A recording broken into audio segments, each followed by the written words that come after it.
अजितदादा जिवंत आहेत का? मित्रांनो, प्रत्येक व्यक्तीला पडलेला हा प्रश्न. कारण काही-काही लोकं म्हणत आहेत, की विमानामध्ये 6 लोकं होते, डेड बॉडीज फक्त 5 लोकांच्या आढळल्या. काही-काही लोकं म्हणत आहेत, की 5च लोकं होते, परंतु त्यामध्ये दादा नव्हते.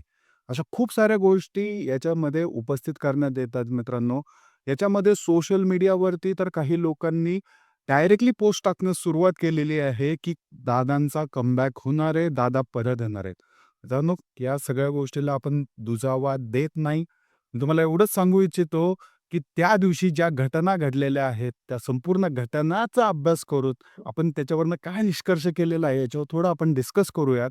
माझं नाव आहे विकास खरं बोलतो मध्ये तुमचं स्वागत आहे. तर मित्रांनो, ज्या दिवशी विमान अपघातामध्ये स्वर्गीय अजितदादा पवार यांचं निधन झालं, त्या दिवशीपासून लाखो लोकांना पडलेला हा प्रश्न होता, की दादा खरं आपल्या जगातनं गेलेले आहेत का? कारण मित्रांनो, हसणारा खेळणारा माणूस एक असं नेतृत्व महाराष्ट्राचं, जे की प्रत्येक छोट्या-छोट्या गोष्टीवरती लक्ष असायचं त्यांचं. सर्वसामान्य गोरगरिबांचा आधार ते होते, मदत ते करायचे, ग्राउंड लेव्हलवरती काम करणारं एक व्यक्तिमत्व ते होतं.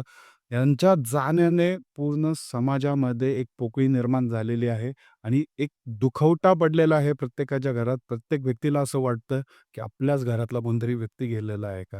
मित्रांनो, या भावना एवढ्या ह्यांच्याबद्दल येत आहे आणि याच्यामध्येच काही मूर्ख लोकं.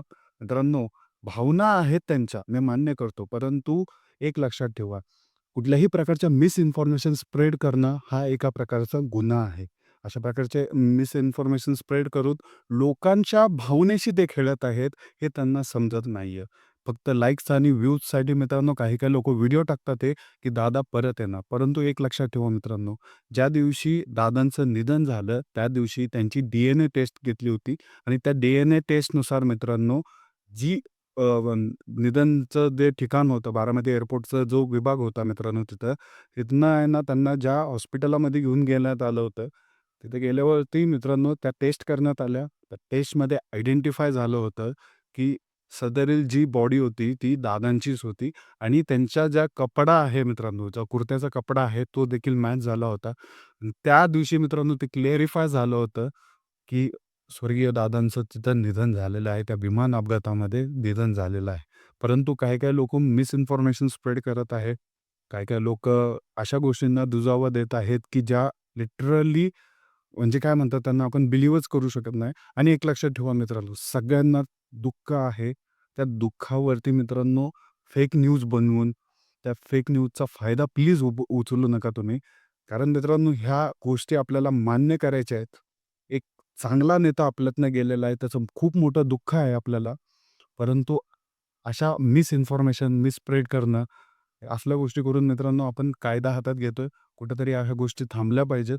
नक्कीच मित्रांनो याच्यावरती आणखीन चौकशी होईल, की या अपघातामध्ये काय झालं होतं?